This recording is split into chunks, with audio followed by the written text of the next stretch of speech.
Joining me now, the former Conservative Minister Monty Solberg, the President of the Liberal Party of Canada, Alfred Apps, and in Toronto, the President of the NDP, Peggy Nash. El Presidentes and former Cabinet Ministers. Hot stuff today. Let's start with Alfred Apps. It's his first time on the Power panel. Given all the talk that we've had all day and for the last couple of weeks, corporate tax cuts. The Liberals had an ad about it. Is this the ballot box question, Alfred Apps?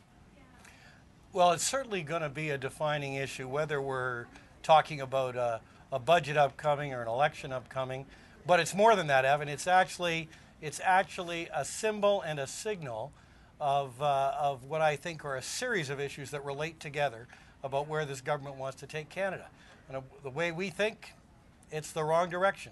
Oh, but come on, Alf. I mean, the Liberals supported these budget cuts. That's right. They voted for them. They won't be in the budget because the Liberals already supported them and they've passed. They're going to be coming into place next January, and there were some that just took effect recently.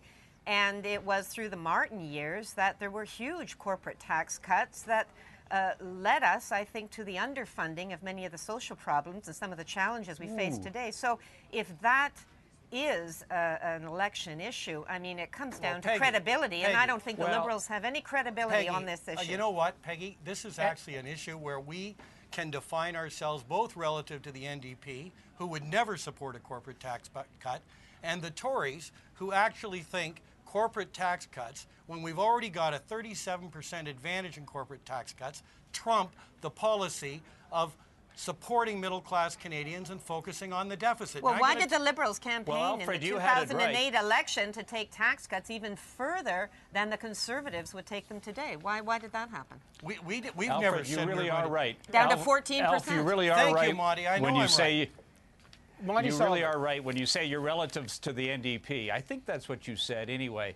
But Alfred, the fact is, and Peggy, the fact is, in the first 6 months of this year, we've seen corporate tax revenues go up 12%, despite the fact the government cut corporate taxes. That's because so much new investment is flowing into Canada. The corporate tax advantage that Minister Flaherty and the Prime Minister have put in place are helping Canada climb out of this recession that has been devastating to much of the rest of the world. But in Canada, this is a key part of the plan that has helped create over 450,000 new jobs in the last year and has put us really at the leading edge when it comes to it's good that you're trying to sell this policy, Monty. The issue is that we have some defining social programs that need significant investment. We're going to have the health transfer coming up for renewal.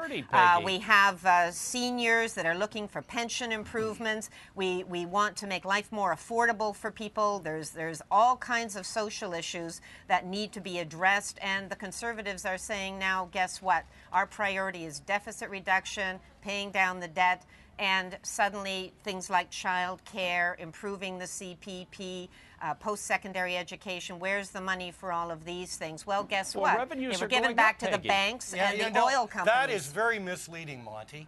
The reality is that the Conservative Party, which says it's the party of tax cuts, is actually increasing the proportionate burden of the funding of the Government of Canada that's on middle-class Canadians. Which the Liberals supported every step of the way. True. Middle class, it is absolutely true. It's absolutely true. This is not a question of absolute dollars. What tax increase is this, Alfred? I'll tell you what the tax increase is now, that for every $5 the Government of Canada raises from individuals, middle-class taxpayers who are struggling with issues like pensions, who are struggling with issues like their elderly parents, etc. Those people, for every $5 you collect, you only collect $1 from corporations, whereas 10 years ago, it was $4. Well, thank you to Mr. Martin for dramatically slashing corporate tax cuts so that banks are now returning to profitability. Thank you, Mr. Martin. Thank you to the Liberal Party. Let me get Monty Solberg. Let me get Monty Solberg responding to that. That has ever been brought forward. Monty Solberg, respond to that. I'm afraid my friends don't understand the whole idea of the tax base growing. And as the tax base grows, you can see both reductions in personal and corporate taxes because you have more people contributing overall toward government revenues. That's that's how it not works, what and that's happened. why when we cut corporate tax just, rates hang on, at guys. the beginning of the year, we Monty, saw corporate tax revenues go up. That's Monty, why when but I want to we ask you a cut question. GST. If the Conservatives are so very solid on the benefits of corporate tax cuts, here's this Conservative confidential memo that we obtained today that's gone out to all Conservatives across the country, basically from PMO Communications. These are talking points. Let me show you this quotation on the Liberals. It says here, raising taxes on job creators. Do we have this, Jerry, this board here? Raising taxes on job creators, and that, by the way, is in square brackets, so is the only tax increase that our Liberal platform will include. That's what it says here. It says also, what about other taxes such as the GST? Now, and it goes on to say, check this out, it says here, what about all the other taxes such as the GST? He will raise them too. Monty Solberg, first of all, Michael Ignatius said he won't raise the GST, but why is the Conservatives putting this raising taxes on job creators, which is actually what Michael Ignatius really said was corporate taxes? Why aren't they just calling it corporate taxes? Why the euphemism? Well, because, I mean, you could describe it however you want, but obviously, if you're raising taxes on corporations, they are the biggest employers in community after community across this country. You worry about the hollowing out of the manufacturing sector. Frankly, this is a godsend. Reducing corporate taxes to the manufacturing sector is a godsend in places like Ontario and Quebec, anywhere where there's heavy industry, because it allows them to compete and attract investment from around the world. The manufacturing sector has already been... Okay, hang on, I can't hear you.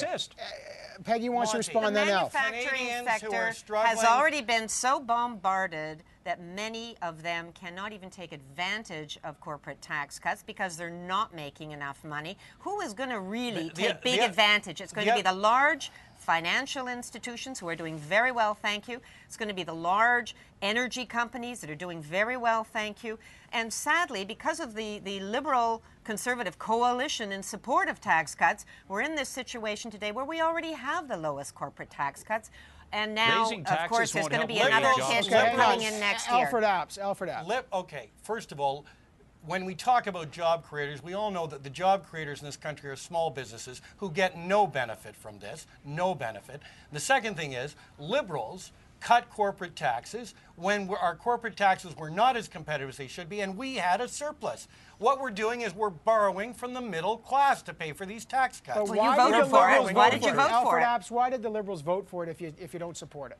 Michael Ignatius stood up almost a year ago March, and had the courage to say, we've got to pause on these cuts. We've got to pause on these cuts. And then you voted for it. You know, we, on balance at the time, we didn't think Canadians wanted to go to an election. We're paying any attention. But the reality is Canadian middle-class taxpayers are being squeezed, and they're going to have to pay back this debt. Well, the reality is, you know, clearly the Liberals don't have any credibility on this issue of corporate tax cuts, but they and the Conservatives really ought to be ashamed of themselves, because now they've got us into this difficulty where there are tens of billions of dollars that ought to be in our federal coffers that come from major corporations that we don't have right now when we're still in a downturn, and we ought to be able to take advantage of that to help with social programs, to help make life more affordable for Canadians, especially seniors, to help with students, etc. And we don't have that money.